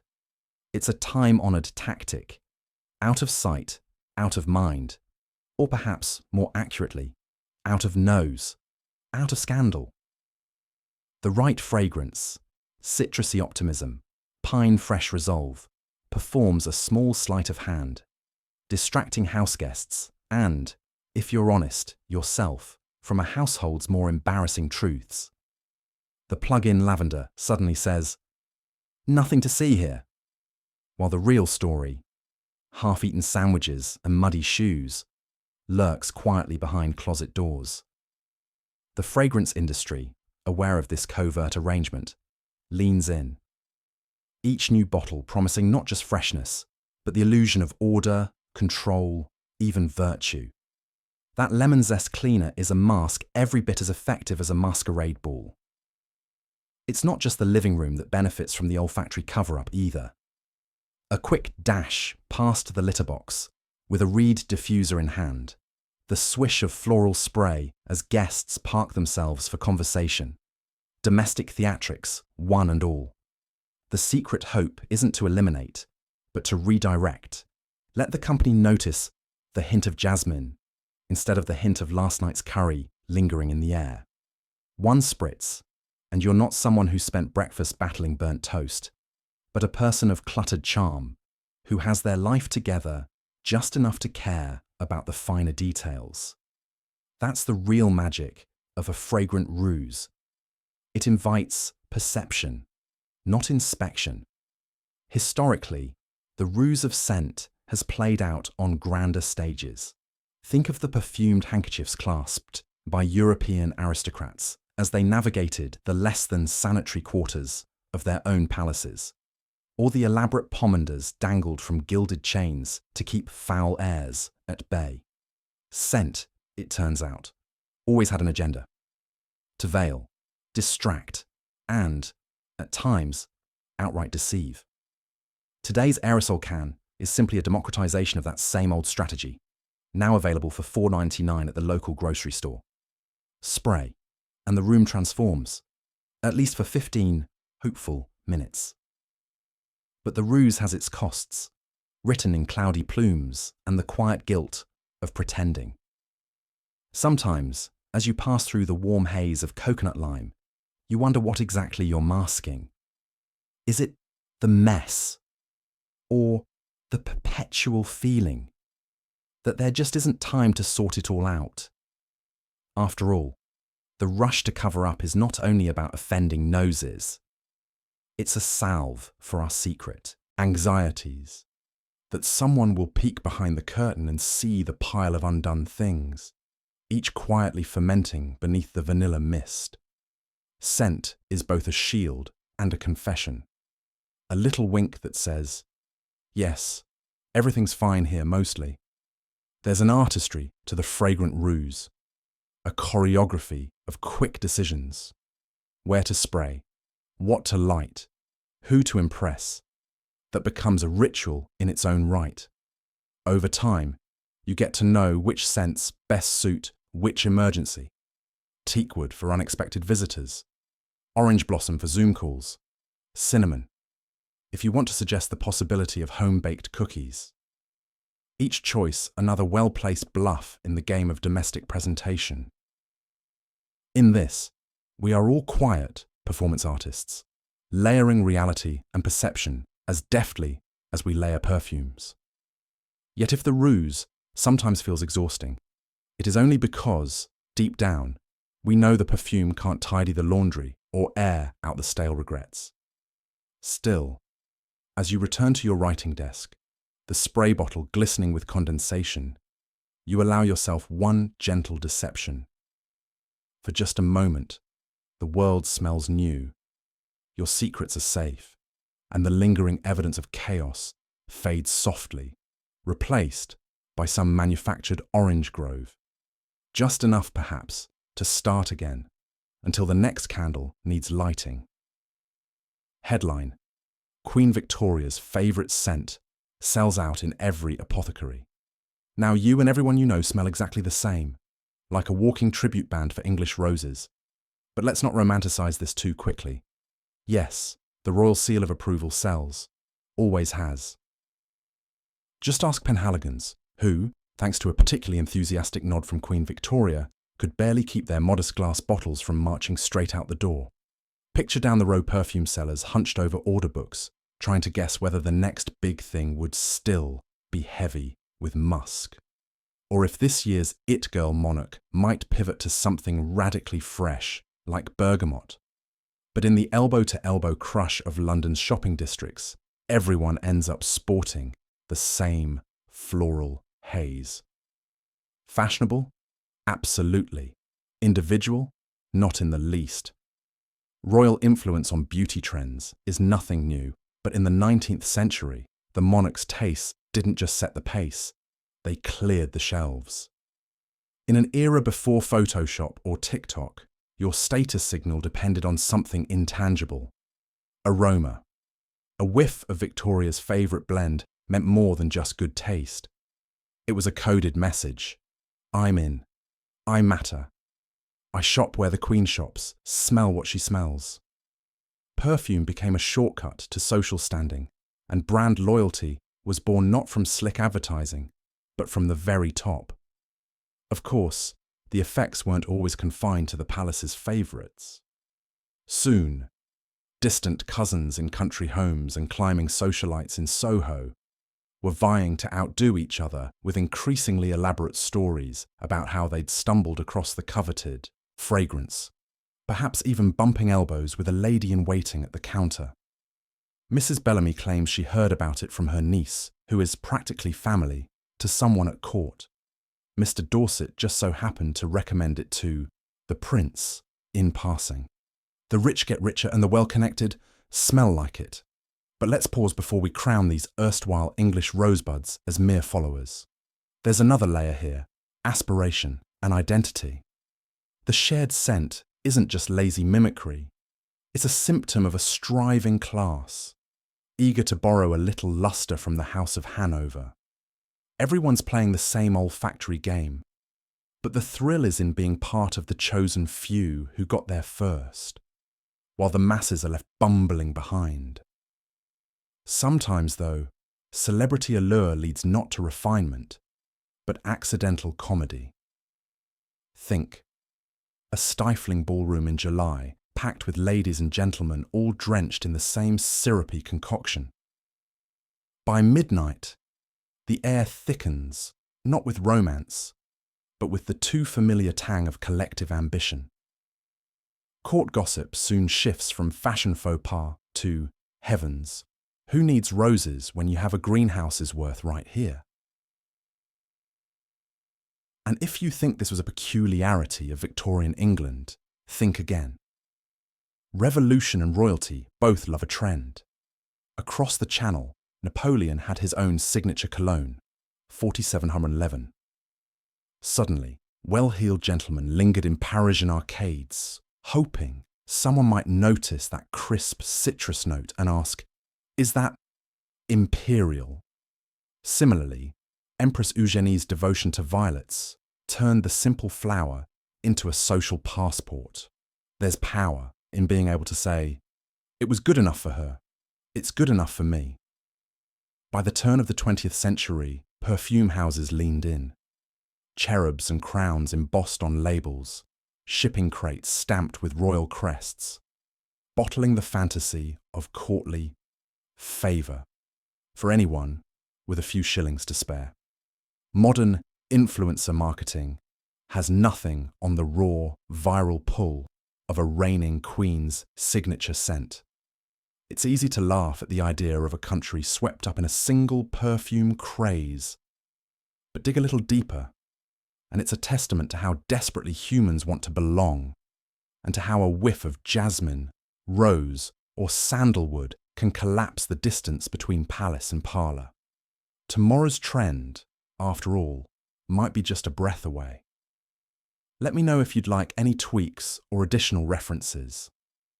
Class divides are as sharp as ever. Rich perfumes for the wealthy, a stiff draft for the poor.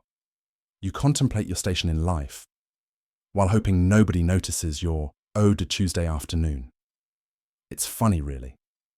For all the talk of meritocracy and upward mobility, society still manages to communicate your worth through something as basic, yet unspoken, as scent.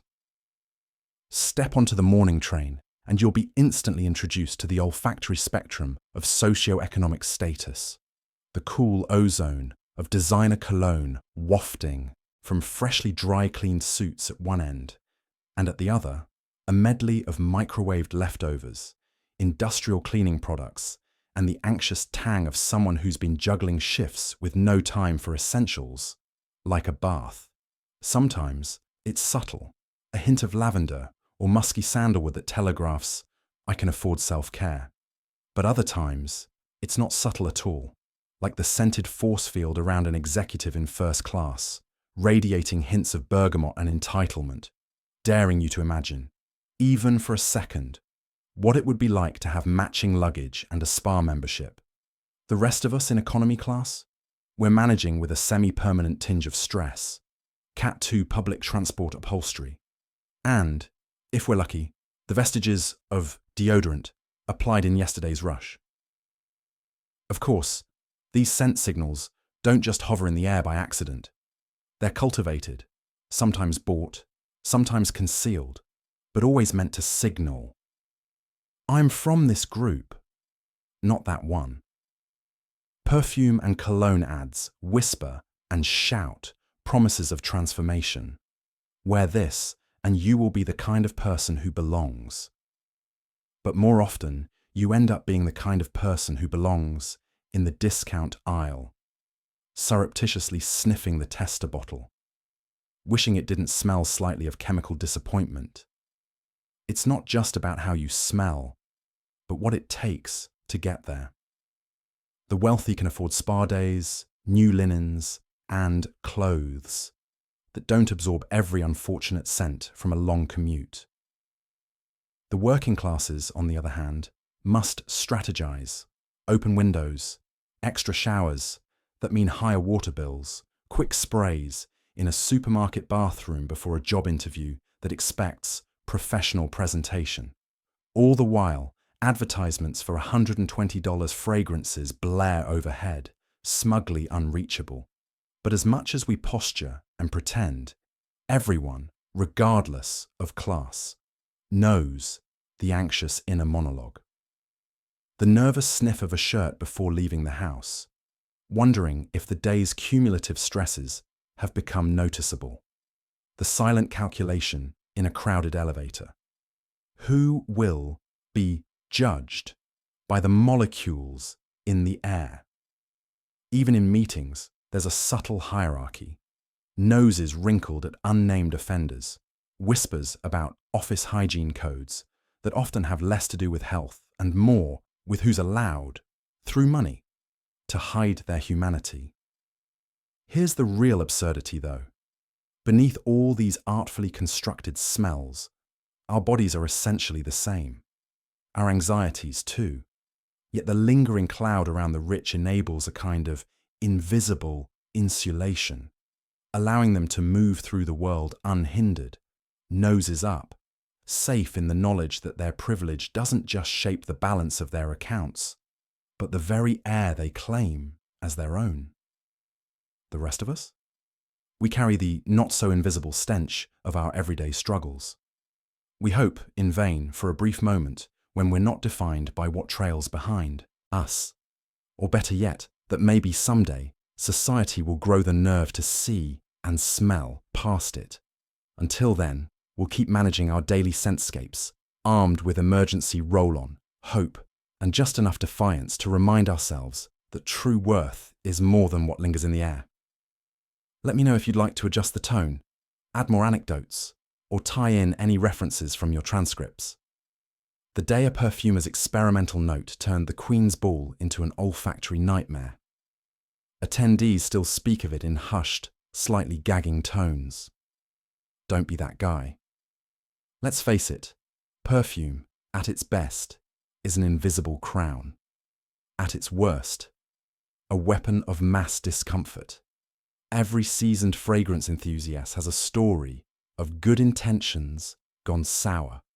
Sometimes literally. Perfume lore is littered with historic misfires, chemistry experiments gone rogue, and scents so off-putting that the only thing they ignited was a mass exodus to fresh air. It happens even to the greatest noses in the business, and the Queen's infamous ball is just the tip of the iceberg. Let's start with the infamous musk disaster of 1892. The story goes that a famed Parisian perfumer, emboldened by the rising trend of animalic musk notes, decided to push boundaries for a royal celebration. The resulting fragrance, more eau d'abattoir than elegant intrigue, sent aristocrats diving for the gardens, monocles fogging with dismay. Carriages were summoned early, and one guest reportedly wrote home. The only perfume more memorable was the stench of the fishmongers at low tide. The shame was so legendary that bottles were quietly destroyed, and the perfumer took up a new career in the equally unforgiving world of Parisian millinery. Then there's the case of experimental batch 42.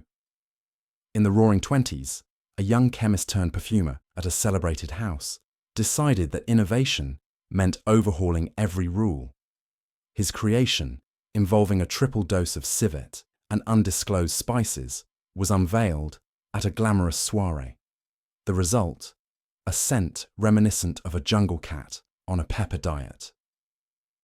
Hostesses discreetly open windows in January. Guests fled under invented excuses. I believe my canary is ill. The formula, tucked away in a locked drawer, would become a cautionary tale whispered to apprentices for decades. Of course, not all disasters are ancient history. Even today's niche houses, in their drive to be edgy, sometimes miss the mark. There's the limited edition designed to evoke rain on concrete in an alleyway. Great in theory, somewhat less wearable when the dominant note settles somewhere between industrial solvent and forgotten laundry. Social media was ruthless. One reviewer simply posted a screenshot of a hazmat warning. But why do these disasters happen, especially in a world filled with meticulous experts? Partly, it's the eternal march of creativity meeting human biology. That single molecule promising mysterious smoky leather can, at the wrong dilution, deliver major electrical fire. A touch too much indole can be the difference between sensuously floral and public restroom after a music festival. Even the most revered classics once skirted disaster before careful reformulation. It's a reminder, one drop can tip the delicate balance from masterpiece to misadventure. It's not just professionals who fall prey to the olfactory pitfalls either. Everyday enthusiasts, emboldened by YouTube DIYs or a thrift store's vintage find, occasionally introduce themselves to new circles with a scent better suited to pest control. There's no shame in a little trial and error, of course, but a bit of humility, and perhaps a helpful friend with a sensitive nose, goes a long way. So, what's the moral of these legendary disasters? Never underestimate the power of restraint.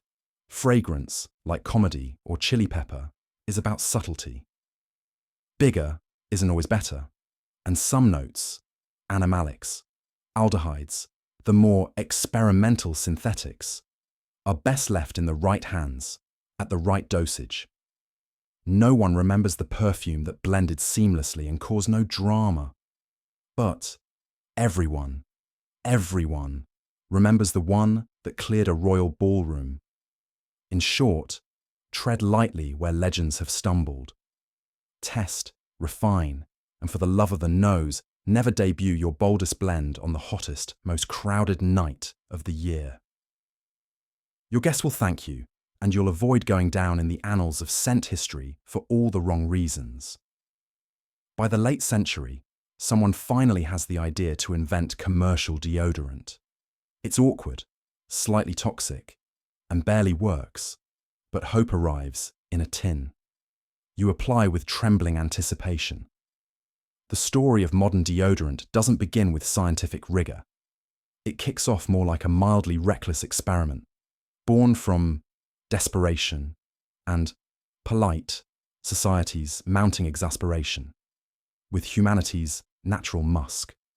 The first attempts are almost comically primitive: pastes and powders, camphor, alum, and, if you're feeling brave, acidic concoctions that sting as much as they soothe. And as you dab the chalky substance under your arm, you're not sure if you're engaging in personal hygiene or medieval alchemy. Still, in a world dominated by daily discomfort and suspicious glances on crowd omnibuses, the mere promise of deodorant seems borderline miraculous. Eureka, you say, but quietly, so as not to draw attention to whether it's working yet.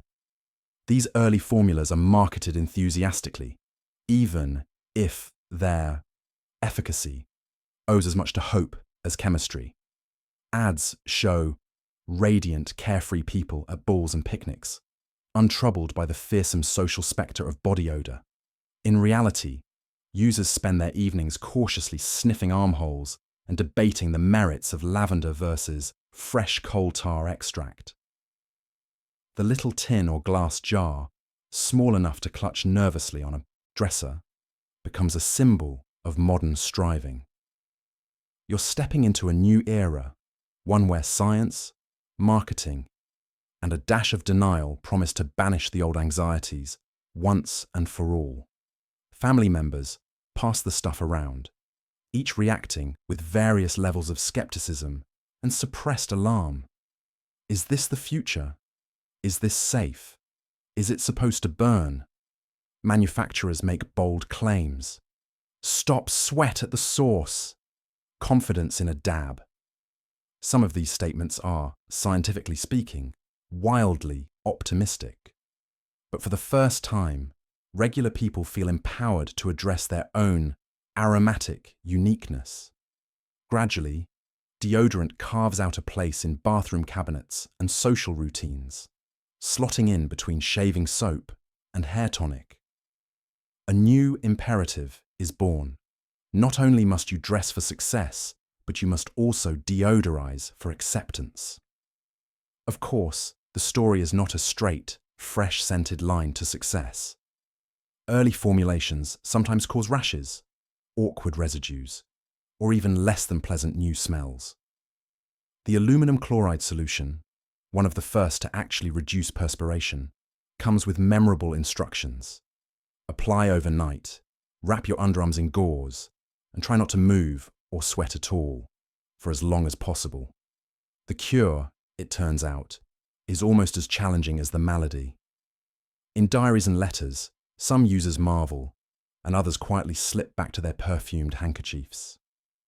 Cultural change, as always, comes unevenly.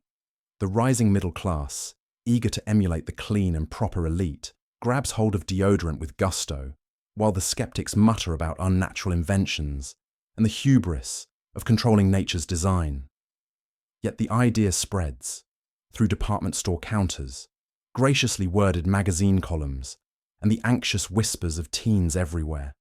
Like so many breakthroughs, the trend gathers momentum quietly, then suddenly, it's just what everyone does. By the turn of the early 20th century, modern deodorant is no longer simply an experimental curiosity. It's a daily ritual.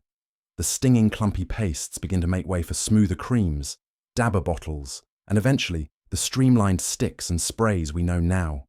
But that first moment, the first time someone opens a chalky tin and imagines a fresher, more confident future, here, in this tiny, awkward container, hope truly arrives. And while the battle for sweet-smelling humanity isn't over, the terms have changed forever. As the years roll on and plumbing improves, so does the air quality. You spend your last night dreaming of soap, bath salts, and a world where your greatest olfactory challenge is burnt toast. Gone are the evenings spent drafting apologies to dinner guests for the unique perfume of roast beef mingled with odor-damp wallpaper. The flush toilet, that miraculous invention, becomes the unsung hero of a new era. Pipes and valves steal the show from rosewater and musk, relegating those ancient bouquets to nostalgic fondness and, thank heavens, to history. Soon you find yourself waking to the gentle embrace of aired-out rooms, and not to the smothering aftermath of a winter's worth of poorly ventilated parlour gatherings. In this brightening world, bathing becomes less a luxury, performed fortnightly in a wooden tub with water shared by the whole family, and more a daily rite, sacrosanct and solitary.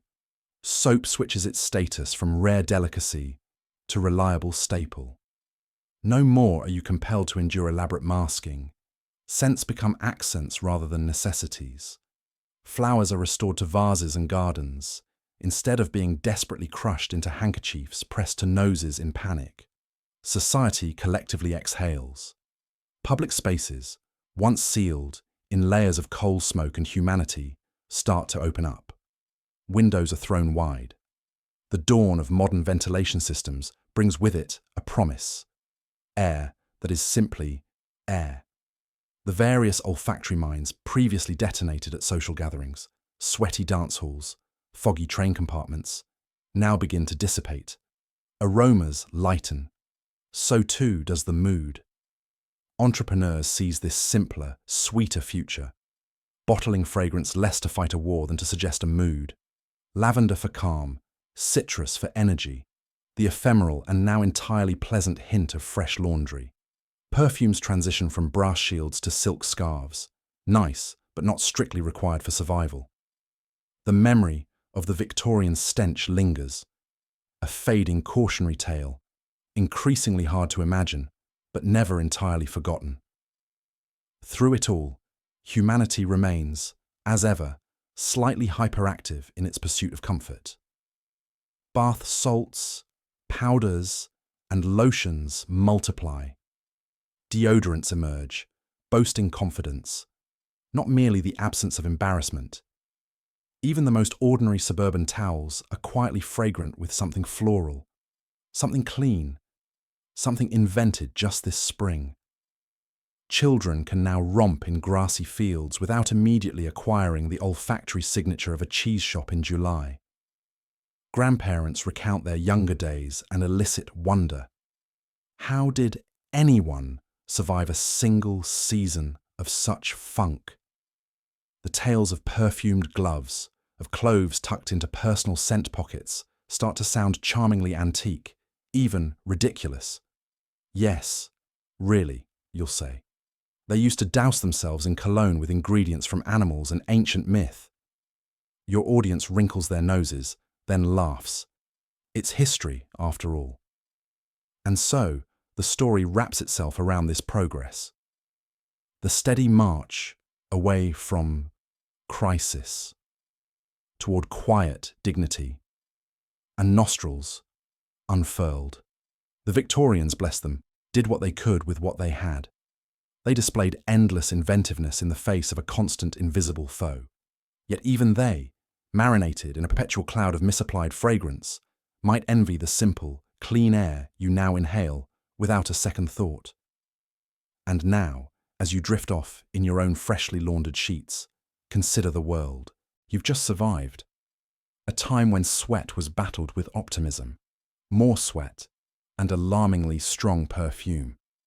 The Victorians may have lived in a world of perpetual aromatic crisis, but they did so with resilience, creativity, and an almost endearing denial of just how bad things really were.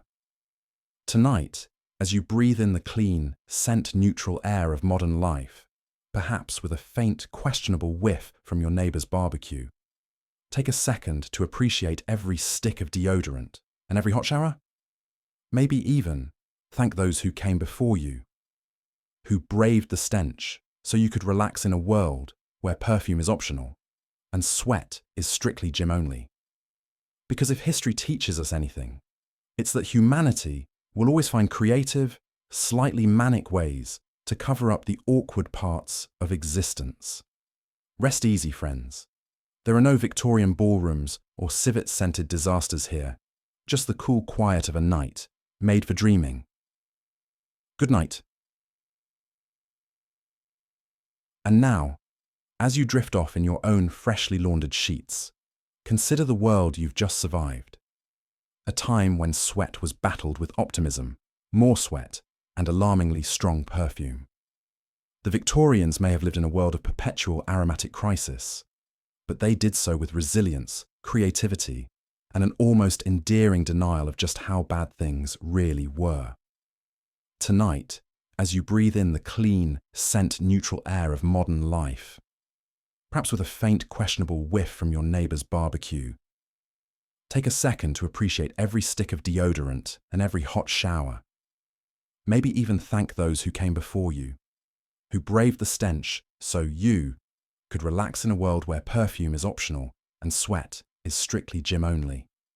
Because if history teaches us anything, it's that humanity will always find creative, slightly manic ways to cover up the awkward parts of existence. Rest easy, friends. There are no Victorian ballrooms or civet-scented disasters here. Just the cool quiet of a night made for dreaming. Good night.